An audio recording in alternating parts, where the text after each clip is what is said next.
Né en 1810 à Żelazowa Wola, près de Varsovie en Pologne, Frédéric Chopin était le plus important compositeur-pianiste romantique en France. Son style unique a influencé la musique classique de son temps et il a laissé un patrimoine qui sert d'inspiration pour les musiciens jusqu'à nos jours. Dès son adolescence, Chopin démontrait un tempérament mélancolique et une passion pour l'art. Tous ses intérêts et aussi son éducation musicale l'ont dirigé vers le monde de la musique et de la créativité. À l'âge de 7 ans, Chopin a écrit sa première suite de polonaise et ceci a commencé une nouvelle période dans la société musicale de France. Chez aucun autre musicien, les événements historiques ne jouent pas de rôle tellement important que dans le cas de Chopin.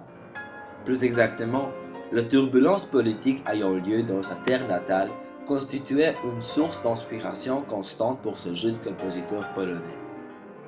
En septembre 1831, Frédéric Chopin a émigré en France.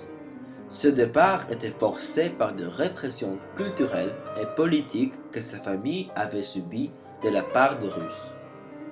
À cause de ce fond historique, la musique de Chopin est imprégnée d'accents polonais.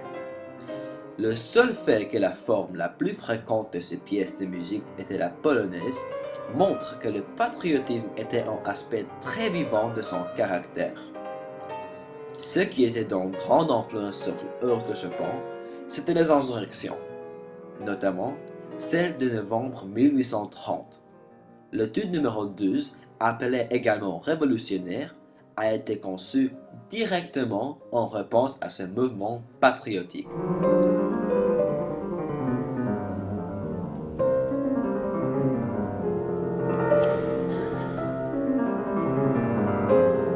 À part ce contexte historique, Chopin était aussi inspiré par la culture de son temps. Le romantisme était omniprésent dans toutes les formes d'art, donc il était difficile pour Chopin de ne pas rejoindre ce mouvement. En plus, des idéaux essentiels du romantisme allaient de pair avec ce trait patriotique de Chopin.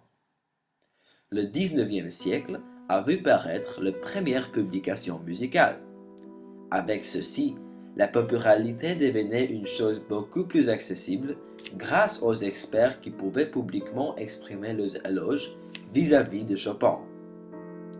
Aujourd'hui, chaque personne abordée dans la rue sait qui était Chopin. Chaque endroit où a vécu le compositeur est commémoré par une plaque sur la façade de l'immeuble. Mais l'endroit le plus important où on peut rencontrer Chopin est le cœur de Français. Ceux-ci veulent le considérer comme un de leurs, en menant une bataille éternelle pour la vraie identité de Frédéric Chopin.